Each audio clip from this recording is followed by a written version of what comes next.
권력은 부자 간에도 나눌 수 없다는 말이 있습니다. 실제로 우리 민족의 역사를 보면 왕과 세자가 서로 견제하고 싸웠던 역사가 있습니다. 잘 아시다시피 영조는 자신의 아들인 사도세자를 죽이기까지 했습니다. 오늘 본문은 모세의 권력이라기보다는 이 모세의 권위에 도전한 형과 누나의 이야기입니다. 여러분, 모세에게는 잘 알려진 유명한 형이 있습니다. 바로 아론입니다. 아론은 모세와 함께 출애굽을 인도한 이스라엘의 지도자라고 할 수 있습니다. 모세가 선지자라면 아론은 대제사장의 직분을 받게 된 지도자입니다. 한편 미리암은 모세가 나일 강가에 버려졌을 때 바로의 왕궁까지 쫓아가서 버려진 모세를 어머니와 연결시켜준 너무나 고마운 누나입니다. 뿐만 아니라 홍해를 건너고 난 후에 유명한 찬양을 인도한 찬양 인도자입니다. 그야말로 이 두 사람은 모세의 혈육이자 이스라엘의 주요 지도자였습니다. 그런데 하나님이 모세를 위해 70명의 장로들을 세우시고 이로 인해 모세의 권위가 더 커지자 미리암과 아론은 모세를 시기하기 시작합니다. 그러던 중에 모세에게 시비를 걸 만한 사건이 생깁니다. 1절에 보면 이 모세가 구스 여자를 취한 사건입니다. 사실 우리말 성경으로 보면 모세가 꼭 바람을 핀 것 같고 이를 미리암과 아론이 바로 잡으려고 하는 것 같습니다. 그러다가 그들이 하나님께 책망을 받으니 오히려 이 미리암과 아론이 불쌍하게 느껴지기도 합니다. 그러나 여러분, 오늘 본문 말씀을 정확히 보시면 모세가 잘못한 것은 없습니다.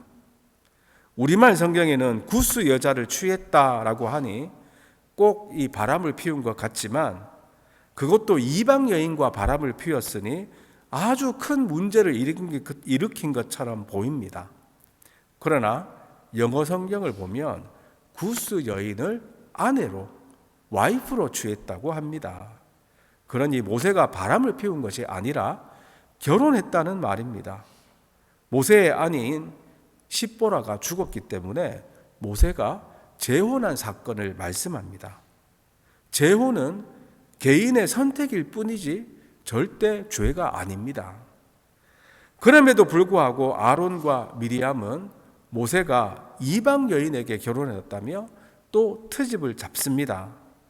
그러나 유월절 절기를 지키는 말씀에서 보았듯이 이스라엘 공동체에는 이미 그들과 함께하는 외국인들이 있었습니다.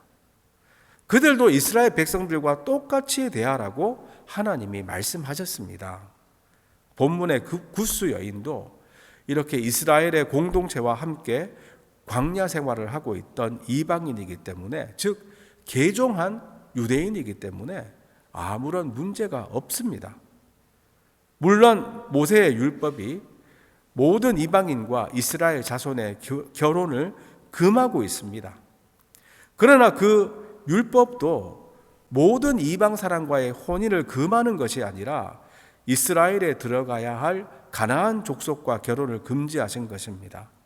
뿐만 아니라 이방인과 결혼하지 말라는 것은 그들이 섬기는 이방 신들 때문이지 하나님을 믿는 이방인들은 괜찮습니다. 그 대표적인 사람이 다윗의 증조 할머니 룻 아닙니까? 룻은 모압 여인 이방인이었습니다. 그리고 기생 라합도 여리고성에 살았지요. 그러니 이 사람은 가나안 여인입니다. 그렇지만 이스라엘 공동체에 들어오지 않았습니까? 그러므로 본문의 이 모세의 결혼도 율법적으로는 아무런 하자가 없습니다. 그럼에도 불구하고 미리암과 아론이 왜 이렇게 비방했을까요? 그 이유는 모세의 통치권에 대한 시기와 질투 그리고 명예욕 때문입니다. 2절이 그들의 이런 마음을 표현하고 있습니다. 2절입니다. 그들이 이르되 여호와께서 모세와만 말씀하셨느냐? 우리와도 말씀하지 아니하셨느냐? 무슨 뜻입니까? 모세만 하나님이 세운 지도자가 아니라 우리들도 지도자라는 주장입니다. 모세가 가진 신적인 권위와 특권을 그들도 가지고 있다는 뜻입니다. 실제로 아론은 대제사장이고 미리암은 이스라엘 여자 중에 가장 뛰어난 여선지자입니다. 그러나 사람들이 모세만 찾고 모세만 더 높이고 하니까 가족이지만 질투심이 폭파한 것입니다. 그런데 이 2절 말씀도 따지고 보면 사실이 아닙니다. 하나님은 모세에게만 아주 특별한 방법으로 말씀하셨습니다. 물론 하나님은 미리암과 아론도 부르시고 사용하셨지만 그들에게 주어진 위치와 권위는 엄연히 달랐습니다. 그것을 인정하지 못하자 시기와 질투심에 눈이 멀어서 모세를 비방한 것입니다. 여러분들은 혹시 교회의 권위에 도전한 적은 없으십니까? 물론 교회 지도자들도 인간이기 때문에 충분히 잘못할 수 있습니다. 그런 불의에 대해서는 얼마든지 이야기할 수 있고 또 담대하게 이야기할 수 있어야 합니다. 그에 따른 합당한 책임을 하나님께서 또 그런 목회자들에게 물으실 것이고 또 불의에 대한 책임을 지게 하실 것입니다. 그러나 오늘 본문의 미리암과 아론처럼 시기와 질투로 교회의 지도자를 비방하는 성도님들은 되지 마시기를 바랍니다. 세상에서도 자기 시기심과 질투를 정의의 이름으로 자주 포장하지 않습니까? 나의 시기심과 질투를 하나님의 공의와 잘 분별하시기를 바랍니다. 오늘 본문은 이어서 그야말로 측근 중에 측근이라고 할 수 있는 가족에게 공격을 당한 모세를 지켜주시는 하나님을 말씀합니다. 무엇보다 하나님이 모세에 대해서 한 인물평을 보십시오. 3절 말씀입니다. 이 사람 모세는 온유함이 지면의 모든 사람보다 더하더라. 무슨 뜻입니까? 모세가 이 세상 사람들 중에서 가장 온유하다는 뜻입니다. 온유함이 무엇입니까? 겸손하고 급히 화내지 않는 부드러운 성격을 말합니다. 한 목사님은 온유한 성품은 찾아오는 자극을 배척하지 않고 따뜻하고 부드럽게 수용하며 환대하는 성품이라고 정의합니다. 신학자 그레고리우스는 온유라는 방패로 무장된 사람은 악한 말로 공격하는 화살도 막아낼 수 있다라고 합니다. 실제로 모세는 부당함과 무례함에 대해 대항할 수 있는 자신의 자유를 내려놓았습니다. 그렇다고 온유가 마냥 약한 것은 아닙니다. 온유한 영을 지녔다는 것은 말씀드린 것처럼 내적 혼란을 다스릴 힘을 지녔다는 뜻입니다. 반면 내면의 힘이 약한 사람은 자신의 내적 혼란을 다른 이들 앞에서 그대로 표출합니다. 내게 욕하는 사람에게 욕하지 않고 고통을 당했다고 가해자를 응징하지 않기 위해서는 내면의 힘이 필요합니다. 그런데 이것이 바로 십자가의 길에서 예수님이 보여주신 힘입니다.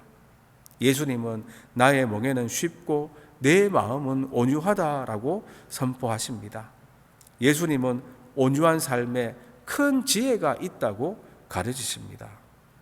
우리가 하나님과 원수였을 때 우리를 먼저 사랑하시고 구속하셨다는 사실을 항상 기억하며 예수님의 온유하심을 마음에 새긴다면 우리는 삶에서 온유함을 드러낼 수 있습니다.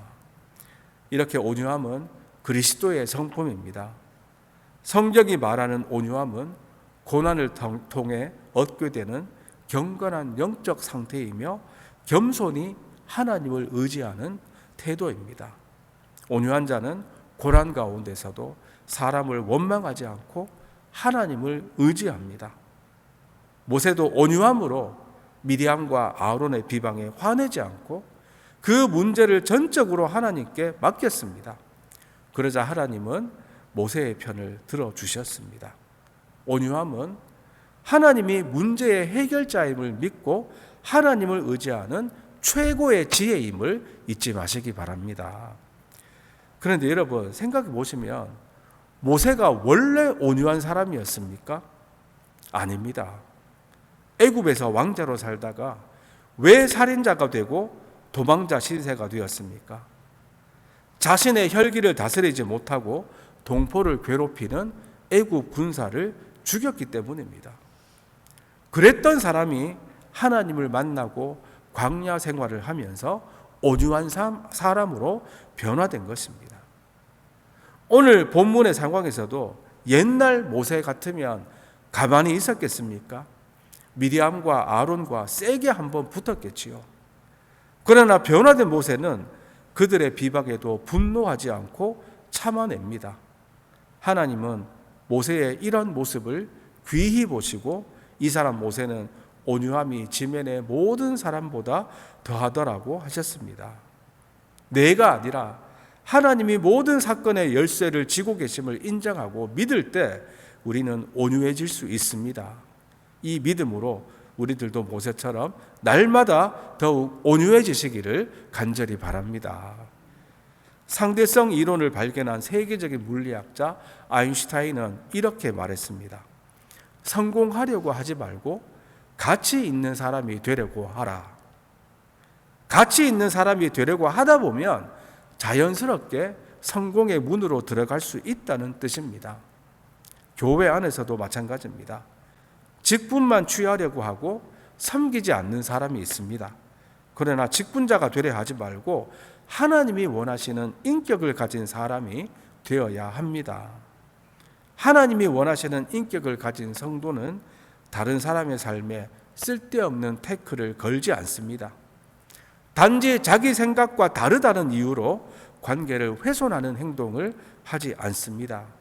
무엇보다 자기만 잘난 것처럼 상대방을 무시하지 않습니다.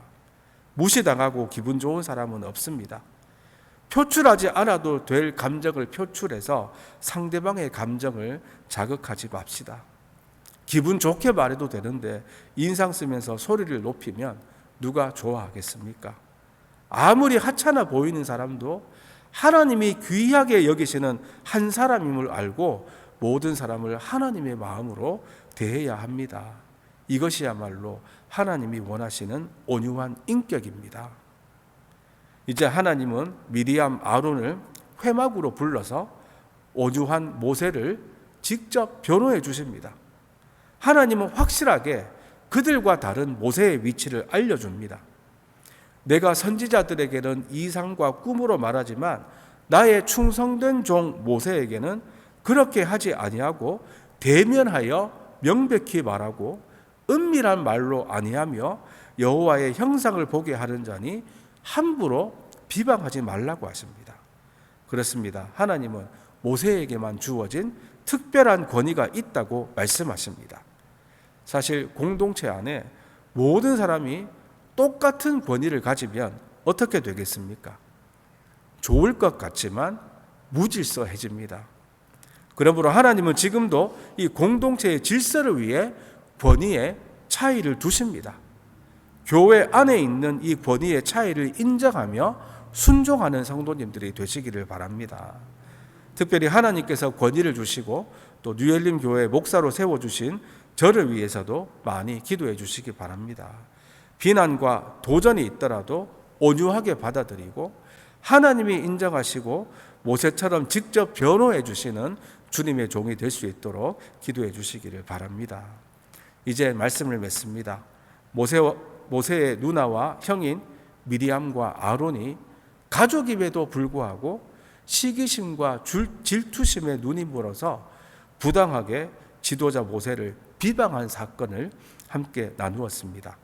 그러나 오늘 본문은 결코 모세가 이방 여인과 바람을 피워서 일어난 사건이 아닙니다. 요즘에 목회자들 중에 여자 때문에 문제를 일으키는 경우가 가끔 있는데 그런 목사들 사용하라고 방어하라고 주신 말씀이 아닙니다. 본문의 사건은 시기심과 질투심 때문에 하나님이 세우신 권위에 도전하는 사건입니다. 우리들도 공동체 생활을 하면서 내 시기심과 질투심 때문에 다른 사람들, 특별히 교회 지도자들을 비방하지 않기를 바랍니다. 그리고 그 누구보다 온유한 모세를 지켜주신 하나님을 함께 나누었습니다. 하나님은 온유한 자를 지금도 인정하시고 지켜주십니다. 어떤 악한 공격이 오더라도 나도 악하게 반응하며 함께 망하는 것이 아니라 온유의 방패로 막아내며 하나님이 친히 지켜주시고 변호해 주시는 저와 여러분들이 다 되시기를 주님의 이름으로 축원드립니다. 기도하겠습니다. 하나님 아버지 감사합니다. 내게 있는 질투심과 시기심 때문에 하나님이 세우신 권위를 비방할 수 있다는 것을 깨닫게 하시니 감사합니다. 정의를 세운다는 이름으로 하나님이 세우신 지도자를 부당하게 비방하지 않게 하여 주시옵소서. 다른 사람을 비난함으로 자신을 옳게 여기며 스스로 높아지려 하는 악함이 내 안에 있음을 고백합니다. 타인을 정죄하기 전에 먼저 나 자신을 말씀 앞에 비춰보는 겸손한 주님의 종이 되기를 원합니다. 또한 하나님이 세우신 질서와 권위에 순종하며 주님의 교회를 섬기게 하여 주시옵소서. 성도들에게 각기 다른 권위가 주어졌음을 인정하며 내 자리에서 충성을 다하는 주님의 일꾼들 되게 하여 주시옵소서. 예기치 않고 원치 않는 비방과 공격이 오더라도 모든 일을 주관하시는 하나님을 믿고 온유하게 대처하는 성숙한 성도님들 다 되게 하여 주시옵소서. 오늘도 저희와 함께 하심을 믿사오며 감사드리오며 예수님 이름으로 기도드리옵나이다. 아멘.